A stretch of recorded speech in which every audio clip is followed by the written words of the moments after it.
nice to share a stage with a legend of yesteryear. Andrew Tembo. You know what, I just used to mainly watch you on TV, would come to Independence Stadium. I want to say that the little boy in me is super happy to talk to you. Well, thank you. You're welcome. Hey, and okay, the board head is still there. Yes. But just the gray is coming through. Yes, sir. No longer a young man. No longer, no. Let's talk. Andrew Tembo, tell me your story. How did it all start? It started at Zamshua, at under 16. Is where it started. It's where Andrew Tembo started his career. Yeah. Why football? You probably grew up in a generation where many footballers had to choose between school and football. Yeah, I used to go to school at Lusaka Boys Primary School by that time. So Lusaka Boys Primary School and Zamshua, it was just like close to me because where I was coming from in Kalingalinga. So it's how I started my career. What was your inspiration to play football? Who are your childhood heroes? By that time, I didn't have any inspiration of childhood heroes, and the reason why is like in that generation, it was difficult maybe to have a television, for example, a radio at home. So I didn't have that in Mantation. Just loved football. I just loved football. Yes. Just born loving football. Yeah. Tell me about the work of Peter Tembo in your life when you were at Zamshu Football Club, the Tamanga Boys. The Tamanga Boys. Peter Tembo was the head coach. We had also our coach to the youth team was Geas Mwanza, yeah, and Michael Stolle, yeah. Okay, Peter Mwanza and everyone now helped form you being a professional that actually went on to play for Zamshu Football Club, the Tamanga Boys. Just tell me, when you arrived at Zamshu Football Club, what did you find? And what did it mean arriving at a team that was playing Super Division football? It meant a lot for me. Actually, I changed my life immediately when I started playing to the senior team.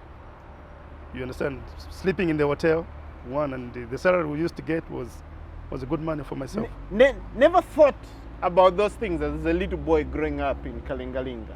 Yeah, exactly what you're saying. Wow. When you think of Kalingalinga and you had an opportunity to go to school, I'm sure it wasn't the same for many of your colleagues. What would you say made you not give up on the idea of football? Maybe it was, I wanted maybe to have a name on myself like Andrew Tembo, to be recognized in Kalingalinga. That is one of the players who plays at Zamshu, because Kalingalinga and Zamshu, people used to come and watch me from Kalingalinga. So most of the people from that moment, they started pushing their children or kids, whatever, to play football because of my name, what I was doing at football levels. Wow. Yeah. Football gave you a life that course. You couldn't imagine. What impact did it have on your family? I helped my family a lot. What I was getting paid in football, it changes my family at one point or another. Or even today, I still thank God, and I've made it, and I've made my family what I could do for them. Yeah. Wow. Yeah. You had an opportunity to play for the under-23 national team. Yes, I had an opportunity. I was training with under-23, but at the end of, I went to the coach just to tell him the truth that I'm over age by a couple of months, so I'm not qualified to play for the under-23. So there was no option. I'll tell you the truth. Yeah. You know, people actually just say, you know what, footballers, when they see an opportunity to play football, they'll go and reduce their years, how old they really are, and make fake documents and make it right. Well, probably someone was very unhappy with you. You've got an opportunity to play for the under-23, and you go and tell the coach that, coach, I can't play because I'm 24. Of course, some were not happy, but others were happy because I told the truth to the coach. And then I knew that I'm still young. I could still fight for the position or fight for more years to play to the national team. What was the coach shocked when you I told think- him, I think he was Coach, shocked. I want to raise my hand? I think he was shocked. I think he was shocked. Maybe I was too honest. What is it something that you see as normal honesty over your footballing career? No, you cannot. No, you cannot see it now. In this moment, you cannot see it. It's very rare. It's very rare. Yeah, you're right. But a little bit told me about age cheating is that some people would actually want to age cheat because one, maybe their talent is not good enough to play at that level, at the higher level. Say, for example, you are 23 years old, you're not good enough to play for the under 23s. So when an opportunity comes to play for under 20 or under 17, you'd want to jump on it. What really goes on through the mind of people who want to lie about their age from your experience? With my experience, I think it's very difficult because your conscience, it will stay in your conscience. You'll be just thinking about it with age cheating. I think you understand what I'm telling you, is it? Your conscience will be killing you inside. You know that this is not my real age, you know? So you're trying to cheat with your age. Your conscience is the one who will be killing you. Rod Paulson, that was the man that called you up. Yes. And you knew he was directly in charge of the national team. What was his honest reaction?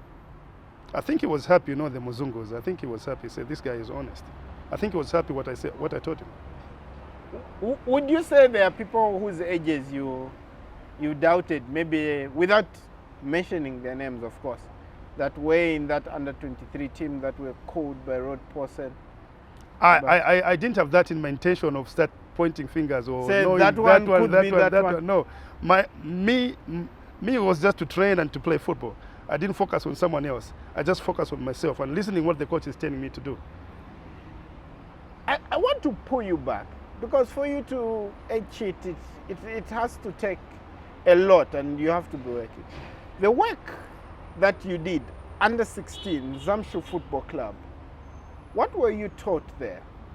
First of all, as a human being going to become a footballer. The coach always say, you need to train when you need to focus. Whatever we are training today, you need to keep it where? In your mind. One day in your future to help you. But me, I didn't know the word future, what it means. You know, when the coach is telling you future, one day it will help you in your future. But I didn't know what the word the coach was means by the future. And then I went to ask him in our local language, what do you mean by when you're telling me about the future? He said, when you grow up is A, B, C, D, one or two things. And then I was like, okay. So whatever we are training, keep in your mind. Whatever we do, it will help you also in the match. You see? Yeah. Wow. That's really deep. I want to say that you deprived yourself of an opportunity to play. And that honesty deserves a special place in heaven. Okay, thank you. Thank you for that. That place deserves okay, thank you for special. that. Then, when you got to Tamanga, tell me about the level of football. I know you're talented, but was it tougher opposition now when you started playing the Nkanas, the Nchanga Rangers, the Frera Wanderers, was playing for Tamanga? Yes, it was tough. On the beginning, we have the coach, the late Peter Tembo. He's the one who started the team, you know. After that, we were playing very good in first division. And then we qualified to the Premier League. And then Green Buffaloes, his former team, Green Buffaloes, they wanted him to go and coach Green Buffaloes. After he left, Jones Chilengi came in. He's the one who made now Tamanga. Tell me about working with Jones Chilengi. It was fantastic. He was a good coach. What are some of the things that, even up to today, stick out when you remember Jones Chilengi and the work that he did? There are a lot. One, I'll mention hardworking. We used to work very hard. We used to have fun. Today you can work hard, tomorrow you're going to have fun. You're going to enjoy the training. He said that when you want to play football, you need to be fit. And it was true, which I've learned from him. So work hard. It's not just here. You need to have individual training at home. Wake up in the morning, go for running by yourself, maybe 40 or 45 minutes. It's a lot for you. and then you come and train here to help you. So that's the main key is I've learned from him, working hard and playing good football. So it was his first priority. He had a winning mentality. He used to tell us, myself, I'm not a loser. So when I'm coaching the team, when someone tells you that I'm not a loser, so you need to follow his pattern, his path. It's what we did. It's what I've learned from him. Absolute legend. He played with some of the biggest names. So when he was telling you that as a young footballer, yes, sir, you wouldn't argue, would you? No. And I want to get your comment. The talk about players being fit, you'd hear it as a very strong story in the 90s and in the 80s, because there was a lot of belief that you need to run, you need to do a lot of physical work, which some players did not like.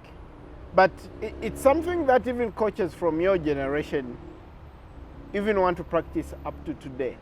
After learning how to coach and the like, does that level of physical have a place in modern day football? Not anymore. The reason why I say not anymore, you find the training nowadays is only 1 hour 30 minutes. But us sometimes we used to train 2 hours 30 minutes.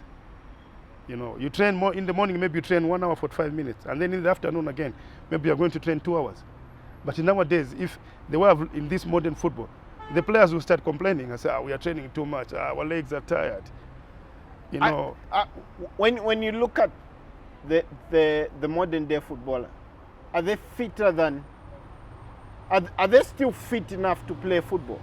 In this we need to change the way we train them to get them to the level of fitness where you can train for 4 hours in a day. Yeah, you know those days when you see a player, you're able to tell that this is a player. The way they look, the way we used to look. You know, you find physically his legs are big, his muscles, when he's walking, his body language will just tell you that that one is a football player. But in this generation, you find that you cannot even tell, is he a football player? I say he's a football player. What does he play at? This club, this club. Did you used to go to the gym that much? I see it's a popular theme these days. In short, by that time we didn't know how to go to the gym. The only exercise we do is running. When you come from road run, maybe you're going to do some sprints. You're going to do the press up. Maybe you've got your own weights at home. You know, the gyms there were only few of the gyms. We had only one gym. I remember this at Showground. It's still there until now. So we didn't know how to use the equipment in the gym. Tell me something. So Rod Paulsen came. How was training like for Rod Paulsen? It was like European. Now everything changed. Everything, not is when you say European, how much physical would you do? How much would it be the same? No, it's training at the club and at the national team. What were the differences? It was a big difference. The only physical we do with Rod Paulsen was, we call it 18-18, only for 45 minutes. If we do that on Monday, and then that's it. The rest would be ball work, small-sided game, ball work, small-sided game, crosses, only playing small-sided games until the day of the match. Did you feel like Andrew Tembo began to improve when you got to the national team with that way of training that Rod Paulsen brought? Yes, a lot. I improved even passing with my left leg. I didn't know how to pass with my left leg. I didn't know how to shoot with my left leg because he had a lot of time of training. Today maybe you will say, okay, midfielders and strikers, you're going to shooting. You're going to use your bad leg. It's your left leg. Today you're going to be crossing, making some crosses with your bad leg. So I improved a lot with my bad leg. So now you became stronger with both strong, feet. both legs. So I can shoot the ball at with my both legs. This to my left and to my right, which I didn't do. Tell me something about Rod Paulsen. A lot of players in your generation, especially those that played for him, he broke the mold from 4-4-2 to 5-3-2 or 3-5-2. Tell me about that story. How did he say, okay, now we are going to change this thing? Tell me about that story. We practiced it a lot on training. And then his priority was to look for... How did he say? Because I asked this question because now you needed to play on the side. As a wing back. You need to be fit. One, you need to be fit. Because when they're attacking, you need to attack. When you're defending, you need to come again to defend. So you need to be fit. In terms of whatever you're training, when the day of the physical running, you need to be on top. Were you shocked? Like, yes, I was shocked. What's this? Me, I'm a midfielder, or me, I'm a striker. What's this the whole line is mine to do? Yeah. Yes, I was shocked. For the first time, I was shocked. And then he told us that you are going to get used to it. What was the hardest part at the beginning? On the beginning is how to when they're playing that side, you need to go also. You need to attack. On the hardest side, recovery, coming back. When you finish the attack, you have to come back to defend again. Maybe you're tired, so, but you have to be 100% fit. And it was something that the team became good at. But someone was telling me, you know what, Rod Paulson was never going to be successful with the 3-5-2 if the clubs didn't start playing it. So it's something that the team started playing in the local league. Yes. Mm-hmm. In short, I would say, he came in our country, in Zambia, he changed our Zambian football in terms of system. From 4-4-2? From 4-4-2 to 3-5-2. So if you're a winger, you need to think about playing the wing-back position, or playing in the middle, yeah, or being a striker. Being a striker, yeah. You need to attack. You're not a defender. You have to attack. Again, you become a defender at the same time. You have to defend. Yeah. Not easy. It's not easy, no. It requires hard work. And discipline also. At what point did you now say, I love this system now, like, let's go and play it? Because some people say at the beginning first the movements are confusing, especially for the players playing in the central areas, when not to go out, when to come in, and that sort of a thing. Because in the midfield, maybe there were 5 players. So mostly when you're 5 players, these 2 they have to attack, or maybe these 3 they have to join the attack. 1 is remaining to defend, to help you to defend. But maybe you find it was difficult on the beginning. Yes, it was difficult because it was confusing how to make some runs. But practice, they say practice makes what? Perfect. So we continue practice and then we became perfect. I could see it was helping us in big games like international games, and we were playing away. They don't know how to mark. They don't know which person to mark in the midfield. The number 3 and the number 2, they're attacking. So you see, like the way they're playing in Italy, in this modern football in Italy, they're playing the same system. I think it's the only country they use that system. It's in Italy. Pretty much. Yeah, in Italy, Even the Dutch seem to be okay. in love with that system. Okay. It's something that was nice. But this story, as a 90s player, you'd always want to say, from people who are used to 4-4-2, and then growing up in the community, knowing I'm in number 11, I'm in number 7, I'm in number 8, and all of a sudden the rules change. What else was unique about Rod Paulson, apart from the formation? Apart from the formation, the language of talking to the players, he was more calm. You see, for him, his priority was just to play good football. When you see him, he will come, okay, today we are going to do this ABCD 1 or 2 thing, the program. I'm tempted to ask, because you played with one of the biggest legends of the 90s in Zambian football, Kalu. I don't know, was he a number 10? Was he a number 9? Was he a number 11? But if you say 3-5-2, then he can't be a winger anymore. Then he has to play as a centre forward. Yeah. What was the difference? Kalu being centre forward or playing on the side? For him with his experience, he was going to adjust very easily. I became at a certain point whereby I'm 32, I'm 33. The coach would just call me to the line and then he would tell me, you have to change your position, you're going to play right back, okay? Immediately when he just finished, I'm going inside, I've already adjusted where? In here. So Carl he has been in the game for quite some time. When he looks at you in your eyes, he knows already that he's afraid. You see, because you could smell fear. Yeah. He will just tell you he's afraid. He will call you, talk to your friend. Come on, cheer him up. He's afraid. Why are you afraid? You see, he's just looking at you because of his experience.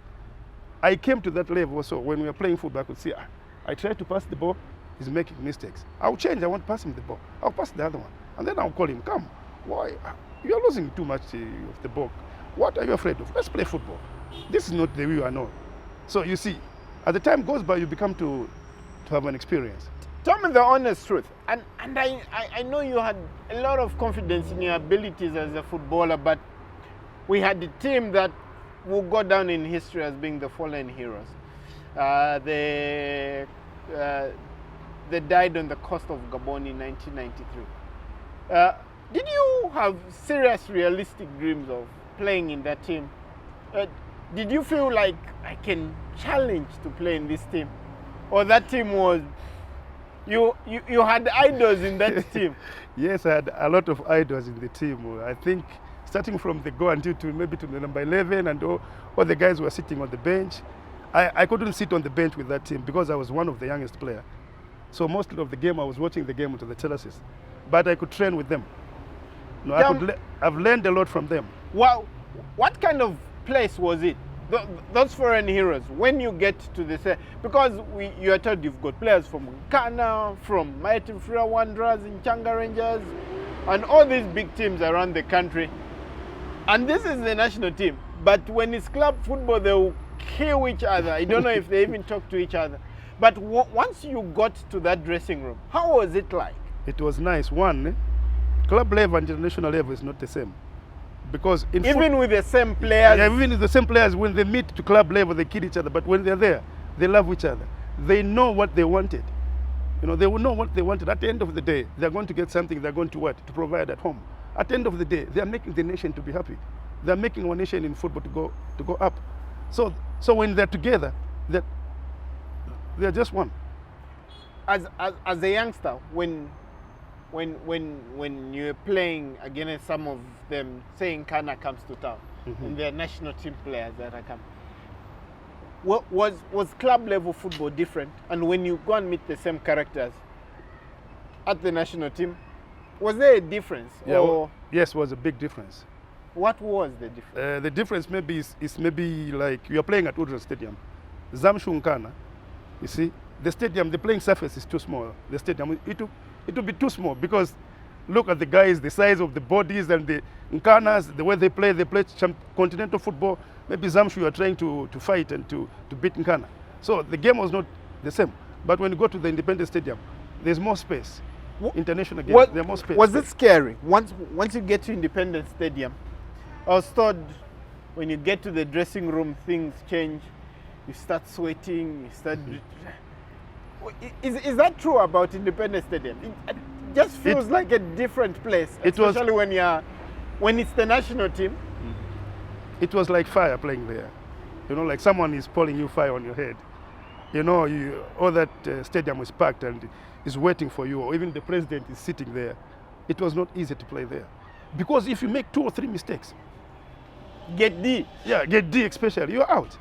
I remember by that time I played a bad game against, it was not bad. I was not in myself. I played against Mozambique. After we prepared well for 1 month in Saudi Arabia, we came back, we were in camp, and then we played against Mozambique. I didn't just feel myself. Gedi started shouting my name. I was substituted, put on the bench. First half? No, in the second half.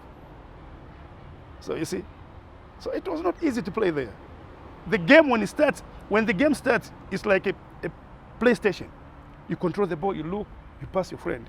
It wasn't like playing for Zamshu. No, it was not the same. And then now when the game continues, goes on, like 15, 10 minutes, now you are more calm. Now you can do whatever you want to do now. But not when the game started. You have to have caution, you have to pass the ball. You don't have to lose the ball cheaply. You know, you play the ball. Easy passing. Easy now when the game goes, and then, yeah. Absolute legend. Tell me a story. Where were you when that news filtered through, when you heard that team with some of your heroes had perished on the coast of Gabon? I was in town at Building Society. You know, in our country, most of Indian guys, they love football. By that time, they used to love football. I had one friend there, had a shop. So he called me when he saw me. He was saying hi to me. I said, "You're lucky, you're not with the plane." And then I was like, "Why?"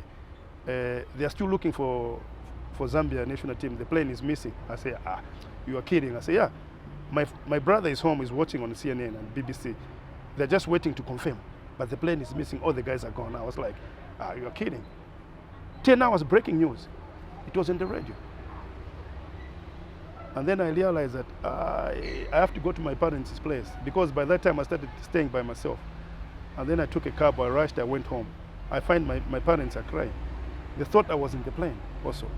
They actually thought? Yes. So you're in the reckoning, you're not part of the 18. How did you not travel with that team? Because of Kalusha and Johnston Walia, they were joining the team connecting the team to Gabon, to Senegal. I've heard similar stories by, is it Agre Chiang? Martin Mwamba. Yeah. What was the scenario? How were you dropped in what turned out to be a life-saving decision? We were in a launch there at the airport. We're just waiting for the time, because we have our own plane, Buffalo. That Buffalo plane. Yeah. So we're just waiting, easy, talking to the ministers, and before we came to the State House with the president, and then also the Minister of Sports was there, wishing us good luck. After that, the coaches come, and one or two officials from FAS, and then they called 2 players, me and him, and they say, we are going to drop you because of Kalusha Walia and Johnston Walia. And then they announced to all the players in the launch, and then we just waited for the plane to start off, and then after that they left. But I was very disappointed. I was disappointed. I was not happy. I was like, why? But I didn't know what was coming in front. What kind of a coach was Yuka? They were good coaches. They could make jokes with you. They could talk to anybody. They didn't care because it's coming from Warriors, or there's Nkana players, or Power Dynamos players, and they, the best part of those coaches, they love each other. As long as your coaches in coaching staff, if you have an assistant, you have another assistant. If you love each other, and then the team will prosper. But if there's you won't go anywhere. But them, they had one mind. They said, we want to improve our football. And for an attacker, I hear he'd get very upset, even in training, if strikers were not scoring, because this is a man who scored 107 plus goals in one calendar year. How much attention into detail when you look at a player like Malaza? Kelvin. Yes. What were some of the things that Godfrey Ukachitalu would insist on those players? More so that he was a forward himself. Also. He spent more time with the strikers. They'll go early at the training ground. 1 hour, just shooting on the go. So at least if you can train 1 hour every day, morning and afternoon, you train 1 hour only shooting at the go. If you train for 6 months, you won't become better. You become better, of course. So Kelvin Mtale, when you pass him the ball through the defenders, you just know it's a go. He practiced he practiced it. It was just in here. He will come to you like he's going to receive the ball. You just make a run. You pass the ball behind the defender. It's a go. And that was all you got with? Yeah. It's 1 hour before, 1 hour after. Yeah. So I don't think coaches, they do it nowadays. That's why you find I was about to ask that, because if you're going to call it modern football and we can't get better than where we're coming from, I don't know, but I get the feeling that many teams and many coaches seemingly don't have time to get their players to practice these things. Mostly, I would say I've never watched mostly of our local teams here training, the way they train strikers. Because look at nowadays, you find maybe a striker only score 4 goals. I remember at Zamshu, I was a midfield. I could score at the end of the season. I could score 12 goals. I'm just a midfielder scoring 12 goals. But what about now the striker? He scored 32 goals, 36 goals in our club at Zamshu. You see, so in nowadays of football, you find that a striker only for a season he scored 6 goals. But one would argue and say, okay, listen, it's a responsibility for the team to actually score. Then, if you look at football, how it was wired in the 90s, you needed to be a very bad striker not to score many goals, because a lot of teams were playing wing play, cross. So the whole team was just waiting for the number 9 and the number 10 to finish. And the number 8 also, he has to score. By that time, they have to score goals also. Because they're finding the box, they're making some runs in the box. And or even the defenders, when there's a corner kick. When there's a corner. Yeah, they'll come to look at, you remember in 94. So what has really changed? I think, like earlier on, you've mentioned the generation. Generation is changing in football. Yeah, but you know why I ask you this? It's because I want to probably understand where we are lost as a generation and as a people.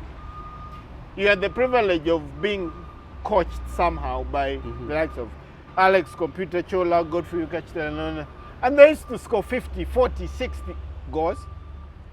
And the methods were taught to your generation, and then your generation goes into coaching, and all of a sudden the goals dry up. How did we get here? How did we get lost of it? Are we misunderstanding modern day football? Because you hear Ronaldo, Lewandowski, and all these players scoring many, many goals. I think also it's maybe the pattern of football we are playing nowadays. You know, I know in nowadays the modern football is they go to the gym. I don't know why they are not strong, but they go to the gym. Look at, for example, I've seen few games, I've watched few games Polo playing. You find that Zambia is outmuscled. The players we have and the players maybe from Ghana, the physique is not the same. You see, mostly myself, the way I understand football, in African football, you need to be physique. Look at this from West Africa. Look the way they play when they come here. They're more physique than the home team. I want to ask you this because, and I've seen it, and you probably need to travel a bit to actually see it. In Zambia, we are small players,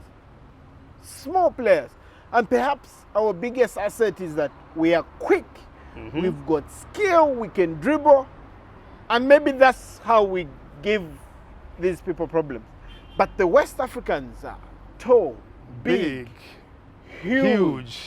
You're right. Then I'm thinking that, okay, we are small, but we have to play football somehow. I was looking at one player that you could have played with, Elijah Turner. I remember, I think it must have been at Africa Cup 2006. By my Zambian standard, Elijah Turner is huge, bigger.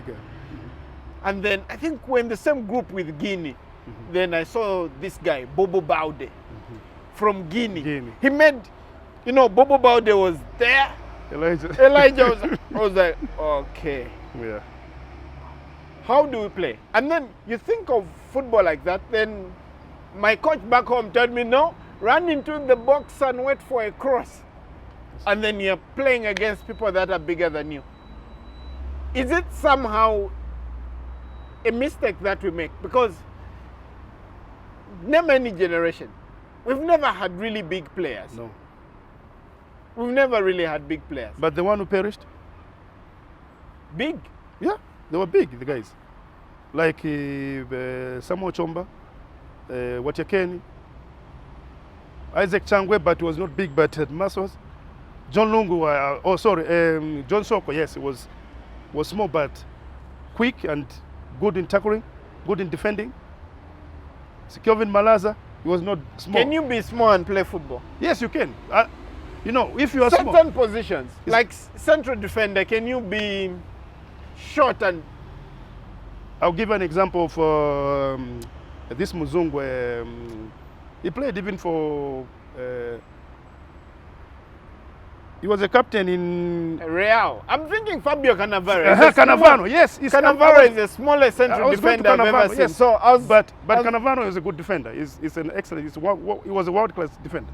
But he was small. But he could jump. He could jump to... Yeah. So, you see, for example, I had like Hilary Makasa.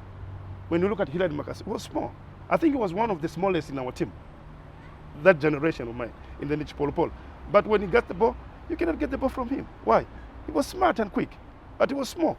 But when it comes to jump again, he could Size jump. doesn't matter. Yeah, you see? Yeah. Size doesn't matter. That's what you're trying to say. Yeah. Hey, I'm now thinking. So you made your debut for Zambia, national team proper, against Gabon, post Gabon. A heartbroken country, but you were one of the players that were given an opportunity to actually play and represent the country at that level. Hey, every time you went back to Independence Stadium to play after the Gabon disaster, when that bus is going, the issue of remembering the perished heroes, would it play on your mind somehow? From that moment, it did, because the whole nation, when Gabon came, they stood up they came with an helicopter, remember? They stood up and then, like, okay, let's forget about that. Now it's time for what? It's time for football. But for us Zambians, again, others were not happy to see it. They were like. And then traveling. You come from a family. You told me that you went home and you found your parents weeping, thinking that you were on that flight. But you were lucky by the grace of God to not be on that flight, and that's why you're probably here today. Yes. I'll say thank you to God. I've said that a lot of Traveling. times. Yeah. Traveling for the national team now. Yeah. Was it something that we're like, it's the country, but? Yes, I became, or even now traveling with, I'm so afraid. Or even now. Up to now? Up to now, yeah. Up to now. Yeah. Hard to get over? Yes, hard to get over, yes. Yes. Tell me about 96. 96? Hey! 96, I think 96 was, we were just unlucky. The reason why I say this, we're just unlucky. We did it ourselves. We players, we did it ourselves. What makes you say that? The reason why I say that is because we played a lot of games. We played Egypt, we were afraid of Egypt in the camp. We beat Egypt. You were scared of them? We were scared of Egypt. And then we beat them. And then we're going to play Tunisia. We played a friendly game here with Tunisia. We beat them here. Before going? Yes, we beat them here. You remember that? Yeah. And then we're going to meet Tunisia. The mistake we did, the coach gave us 2 days off. In 96? In the tournament. He gave us 2 days off while we're in the tournament. He said, no training. No training. Let's relax, gentlemen. Let's relax, gentlemen. 2 days training, and then you have money in your pocket. You are free to go anywhere. You're free to go and shop. Enjoy Bloemfontein. Yes. You see? That was the biggest mistake. With Zambian players without discipline, they went flat out, others drinking. You're too young to be given that money and that freedom. Yeah. They went out drinking, women, and etc., etc. So we came back after 2 days and the fitness was all over the place. Yeah, and then we are going for training, just to check on the training. Guys thought maybe like we're going to train. We just went to check the pitch. The eve of the match? Yes, tomorrow we are playing a big match, a big game tomorrow. We just went, we checked the pitch, we ran around, just a bit of 10 minutes, 15 minutes. Let's go. Let's go. Were you shocked? Yes, I was personally? Shocked. Yes, At that time? I was shocked, and then I even told Alex Namazava, he was my roommate, I said, tomorrow we are in trouble.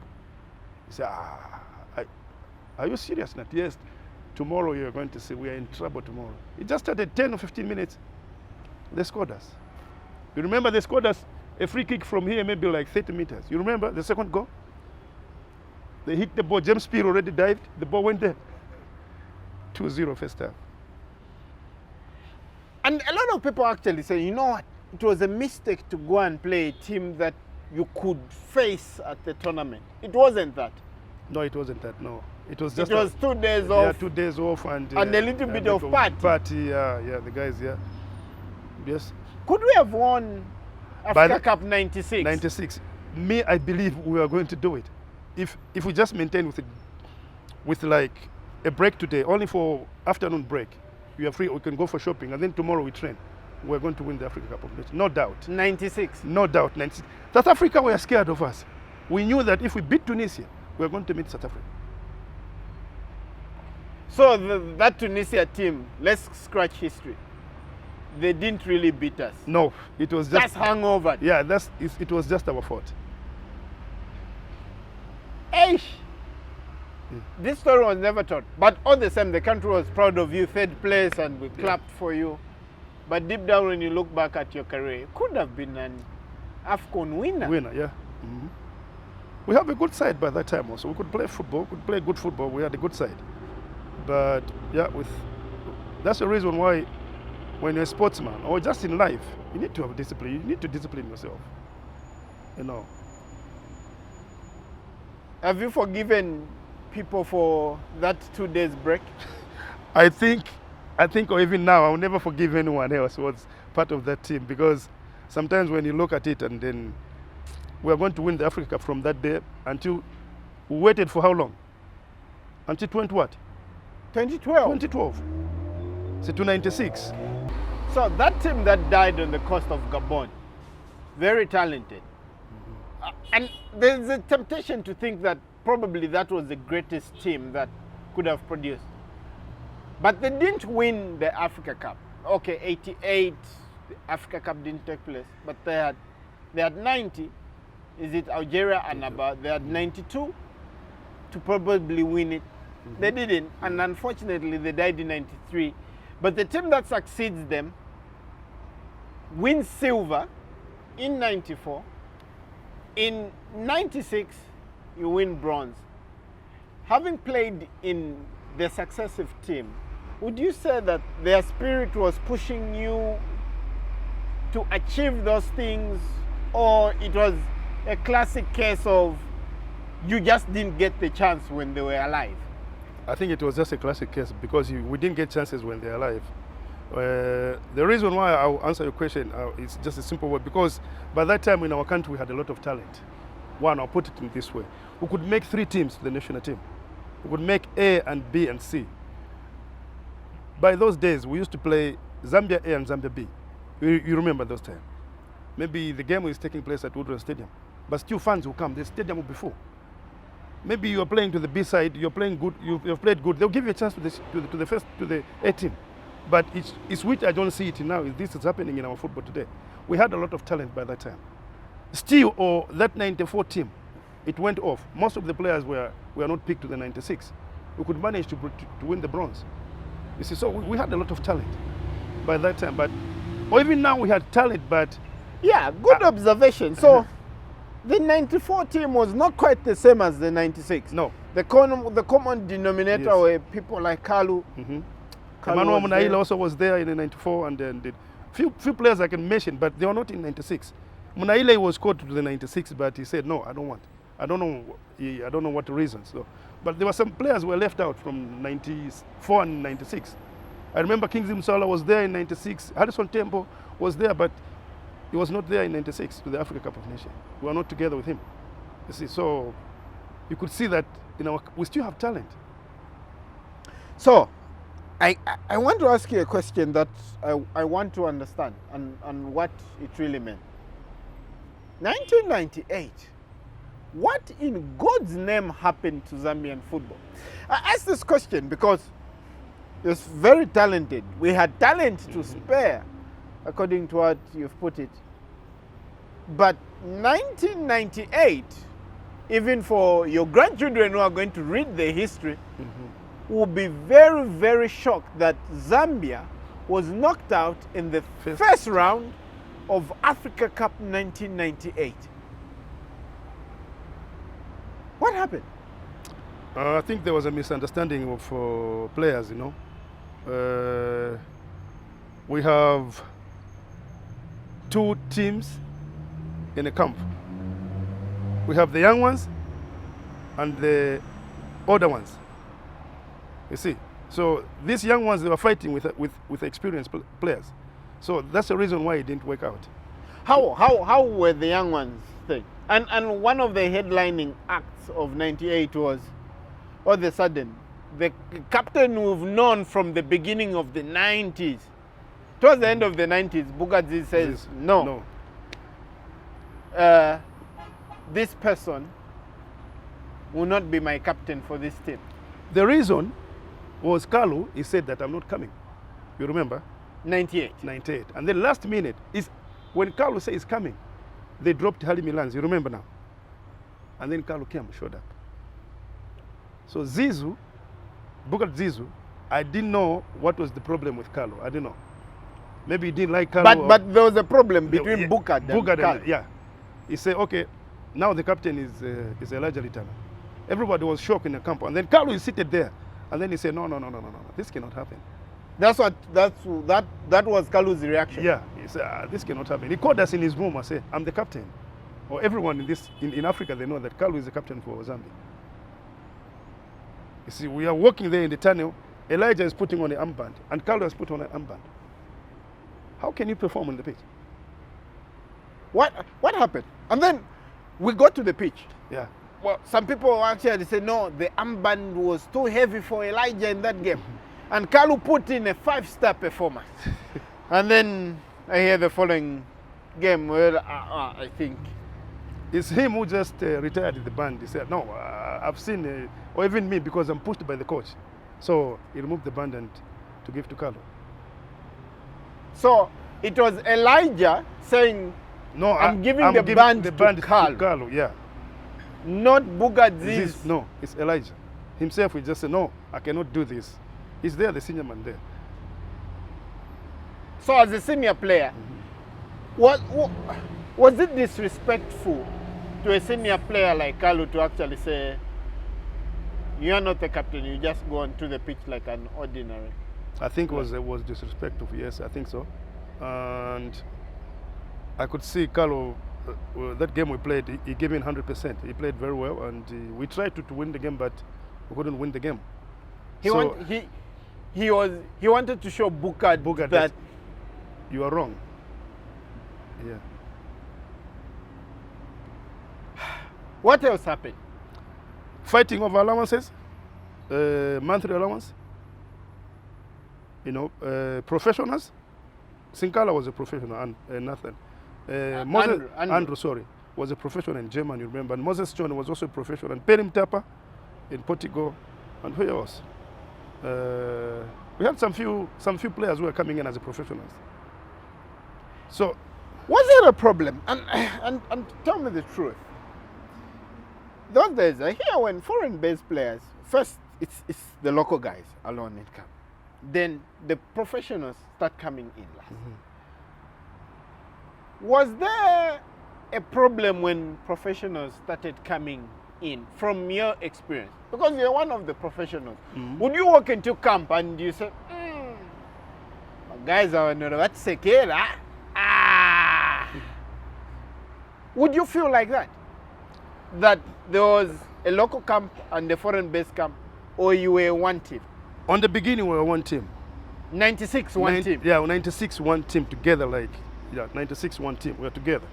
And then money issue came in as... In 98?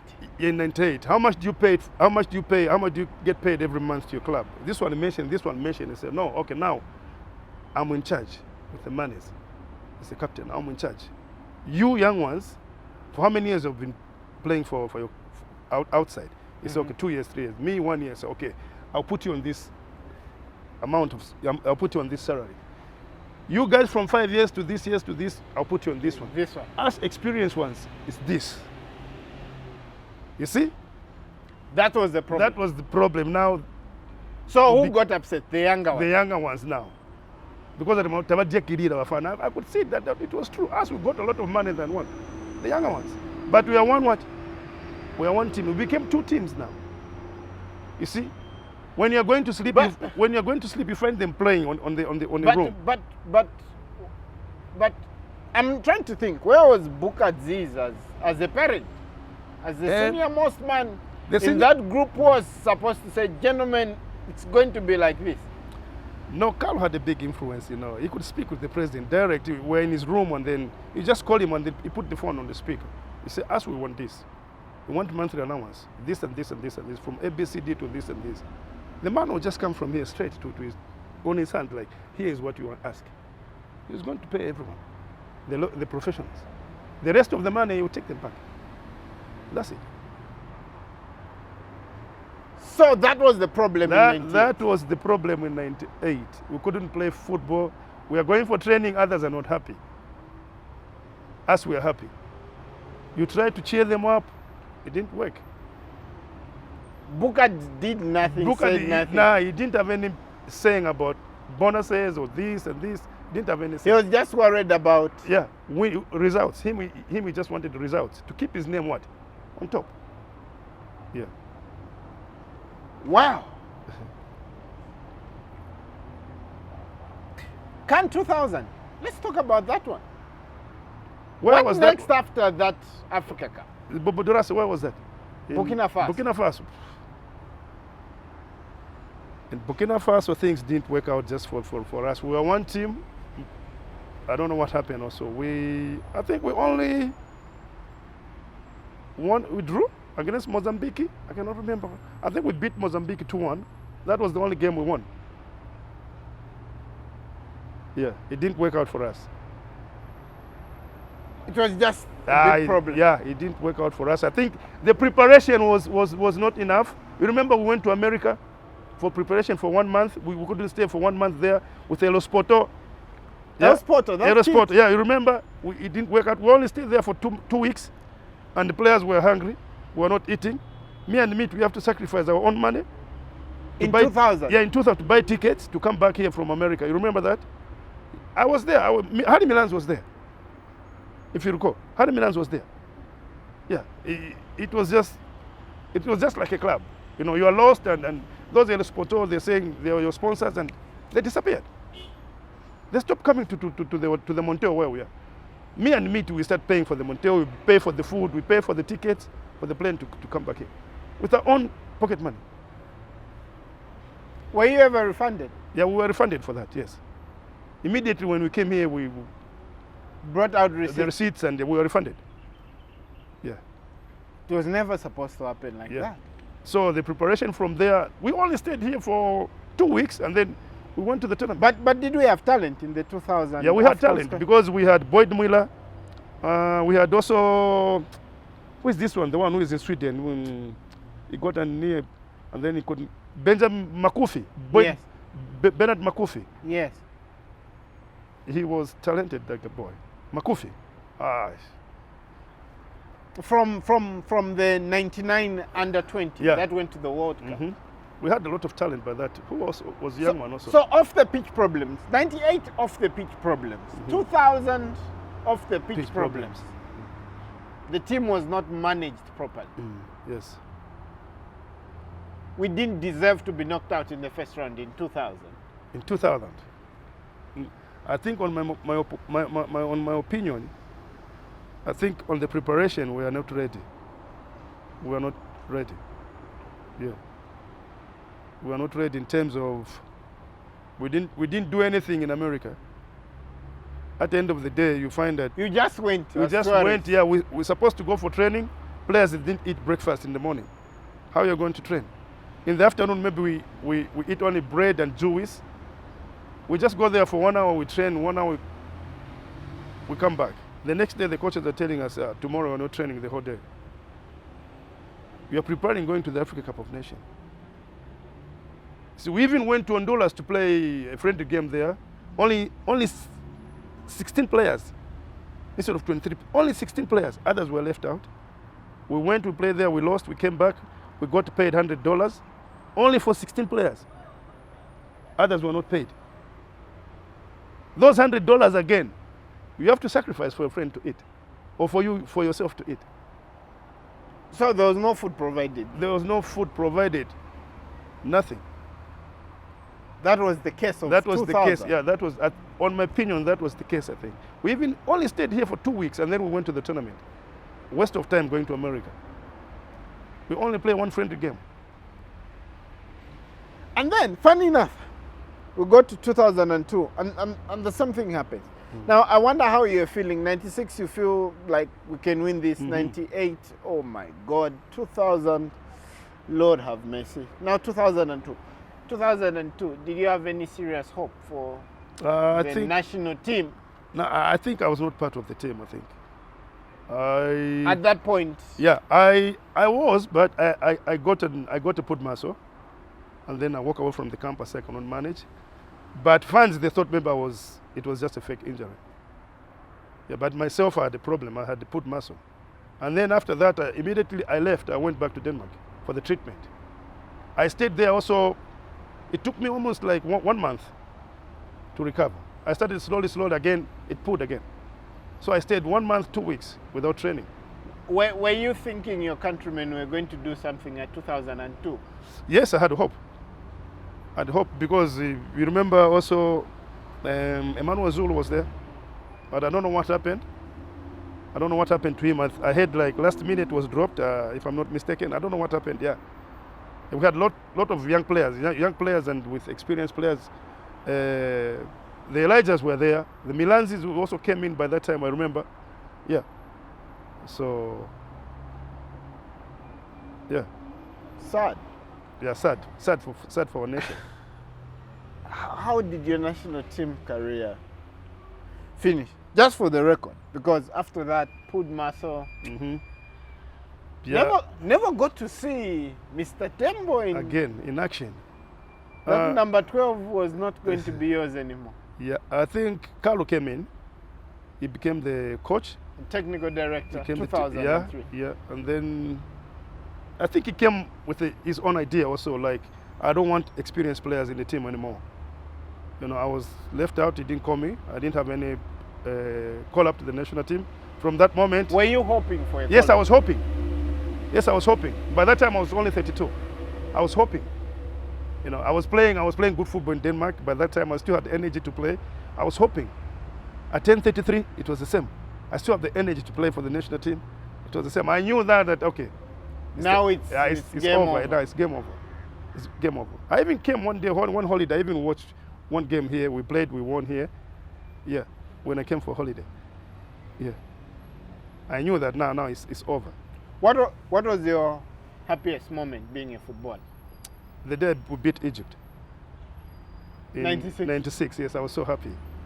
Yeah, because when we were watching Egypt playing with another team in the Africa Cup of Nations, they were playing good football. So I was like, these guys, are we going to manage to beat them?